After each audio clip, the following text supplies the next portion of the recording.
UPSC ఫలితాల్లో 3వ rank సాధించినటువంటి అనన్య రెడ్డి మనతో ఉన్నారు.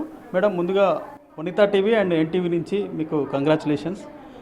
మీ విద్యాభ్యాసం ఎక్కడ జరిగింది? ముందు నేను 10th వరకు ఇక్కడే చదివాను. లోకల్ గీతం హై స్కూల్లో 10th కంప్లీట్ చేశాను. దాని తర్వాత నాది గ్రాడ్యుయేషన్ ఢిల్లీ యూనివర్సిటీలో జరిగింది. జాగ్రఫీలో గ్రాడ్యుయేషన్ 2021లో కంప్లీట్ చేశాను. దాని తర్వాత నేను 2 ఇయర్స్ యూపీఎస్సీకి ప్రిపేర్ అయ్యాను. ఇది నా ఫస్ట్ అటెంప్ట్. ఫస్ట్ అటెంప్ట్లోనే మీరు విజయం సాధించారు. అసలు ఎలా సాగింది మీ ప్రిపరేషన్ ఎలా సాగిందంటే 2 ఇయర్స్ కన్సిస్టెంట్గా చదివానండి. హార్డ్ వర్క్తో పాటు స్మార్ట్ వర్క్ కూడా చేశాను. దాంతోపాటు ఈ హార్డ్ వర్క్ స్మార్ట్ వర్క్తో పాటు కన్సిస్టెన్సీ మెయింటైన్ చేయడం వల్ల ఈ ర్యాంక్ వచ్చిందని చెప్పొచ్చు.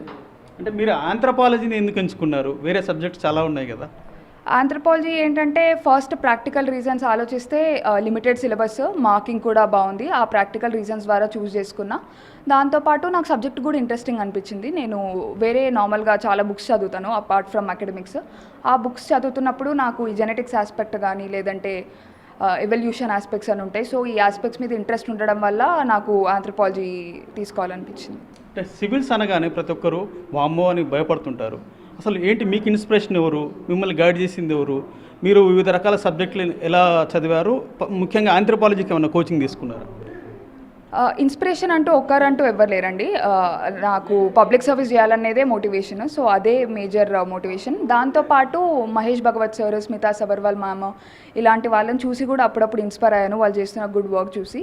కోచింగ్ గురించి అడిగారు కదా మీరు. కోచింగ్ అన్నది నా ఒపీనియన్లో కంపల్సరీ అయితే కాదు. నేను ఇన్ఫ్యాక్ట్ జనరల్ స్టడీస్కి కోచింగ్ తీసుకోలేదు. ఓన్లీ ఆంథ్రపాలజీకి మాత్రమే కోచింగ్ తీసుకున్నాను. కాకపోతే మీరు ఆలోచించుకోండి, మీకు కోచింగ్ అవసరమా లేదా అని. ఒక one size fits all approach కాదండి. నాకు కోచింగ్ అవసరం లేదు అనిపించింది. నేను చదువుకుంటేనే ఇంకా ఫాస్ట్గా చదవగలుగుతా అని అనిపించి నేను కోచింగ్ తీసుకోలేదు. కాకపోతే మీకు ఎక్కడ హెల్ప్ కావాలి అని అనిపిస్తే మాత్రం there is nothing wrong in taking coaching. అంటే రూరల్ బ్యాక్గ్రౌండ్, ముఖ్యంగా తెలుగు విద్యాభ్యాసం నుంచి పోయిన వాళ్ళకి సివిల్స్ సాధ్యమే అంటారా? అంత ఈజీగా ఉంటుందా? ఏమైనా ఇబ్బందులు ఉంటాయా? సివిల్స్ అందరికీ సాధ్యమే అండి. అంటే ఇక్కడ అందరికీ లెవెల్ ప్లేయింగ్ ఫీల్డ్ అన్నది ఉంటుంది. ఇంగ్లీష్ మీడియం వాళ్ళనే కాదు, తెలుగు మీడియం వాళ్ళు కూడా, లేదంటే చిన్న స్కూల్స్ నుండి చదివిన వాళ్ళు, చిన్న ఇన్స్టిట్యూషన్స్ నుంచి చదివిన వాళ్ళు, అందరికీ లెవెల్ ప్లేయింగ్ ఫీల్డ్ ఉంటుంది. ఎందుకంటే వాళ్ళు మనం టెస్ట్ చేసేది ఏ లాంగ్వేజ్ స్కిల్సో ఇలాంటివి కాదు టెస్ట్ చేసేది. వాళ్ళు మన అనలిటికల్ స్కిల్స్ని, మన సబ్జెక్ట్ మ్యాటర్ని టెస్ట్ చేస్తారు. కాబట్టి అది అందరికీ అందరిలో క్యాపబిలిటీ ఉంటుంది అది డెవలప్ చేసుకోవడానికి. సో డెఫినెట్లీ అందరూ ట్రై చేయొచ్చు దీనికి. అండ్ కొత్తగా ప్రిపేర్ అయ్యే వాళ్ళకి మీరేం సజెస్ట్ చేస్తారు? ఒకటే అండి, దట్ ఫస్ట్ వచ్చేటప్పుడే మీరు మెంటల్గా స్ట్రాంగ్గా ఫిక్స్ అయ్యి రావాలి that this journey is going to be really challenging అని. సో షార్ట్ కట్స్ ఉండవు, వర్క్ అవర్స్ పుట్ ఇన్ చేయాల్సి ఉంటుంది. అది మీరు అనుకొని వస్తే మీరు అంత ఛాలెంజింగ్ అనిపించదు వన్స్ యూ గెట్ స్టార్టెడ్.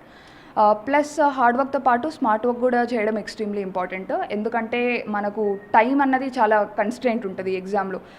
3 ఇయర్స్లో మెయిన్స్ ప్రిపరేషన్ కంప్లీట్, 3 మంత్స్లో మెయిన్స్ ప్రిపరేషన్ కంప్లీట్ చేయాలి. బిట్వీన్ ప్రిలిమ్స్ అండ్ మెయిన్స్ ఇలా చాలా టైం కన్స్ట్రెయింట్స్ ఉంటాయి. ప్లస్ ఎగ్జామినేషన్ హాల్లో కూడా మనకు టైం కన్స్ట్రెయింట్స్ ఉంటాయి. సో స్మార్ట్గా వర్క్ చేస్తే ఈ టైం కన్స్ట్రెయింట్స్ని మనము ఓవర్కమ్ చేయగలుగుతాము. దాంతోపాటు I also want to tell, failures అన్నవి కామన్ అండి. దిస్ ఎగ్జామినేషన్లో I was lucky enough that I didn't go through such failure, but failures అన్నవి common, specially because success rate చాలా తక్కువ ఉంటుంది, అన్సర్టెనిటీ ఎక్కువ ఈ ఎగ్జామ్లో.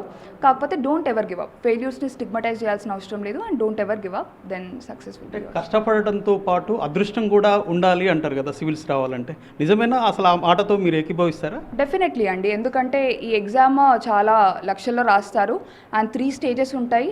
సో సబ్జెక్టివిటీ అనేది ఎక్కడో ఒక దగ్గర వస్తూ ఉంటుంది. ఎగ్జామ్ అనేది కంప్లీట్గా ఆబ్జెక్టివ్ నేచర్లో జరుగుతుందనే లేదు. కాబట్టి ఎలిమెంట్స్ ఆఫ్ లక్ అనేది డెఫినెట్లీ ఉంటాయి. ఈ ఎగ్జామ్లోనే కాదు, ఏ ఎగ్జామ్లో అయినా ఎలిమెంట్ ఆఫ్ లక్ అనేది ఉంటుంది.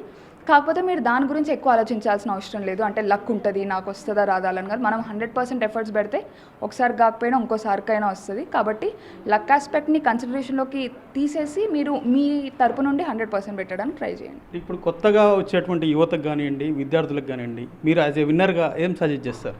అదే అండి, don't ever give up, work hard and smart and be determined and be responsible for your dreams. Thank you madam. Thank you. కష్టపడి చదివితే ఏదైనా సాధించవచ్చు. వారికి ఉన్నటువంటి అంటే ఎక్కడి నుంచి ఏ లాంగ్వేజ్లో చదివినా కానీ ఖచ్చితంగా సివిల్స్ సాధించవచ్చు. అయితే యువత ఖచ్చితంగా ఏకాగ్రతతోటి కష్టపడి తమ ఉన్నత లక్ష్యాలను చేరుకోవాలని చెప్పేసి అనన్య రెడ్డి అభిలషిస్తున్నారు. ఇప్పుడు సందీప్తో అహ్మద్, ఎన్టీవీ, మహబూబ్ నగర్.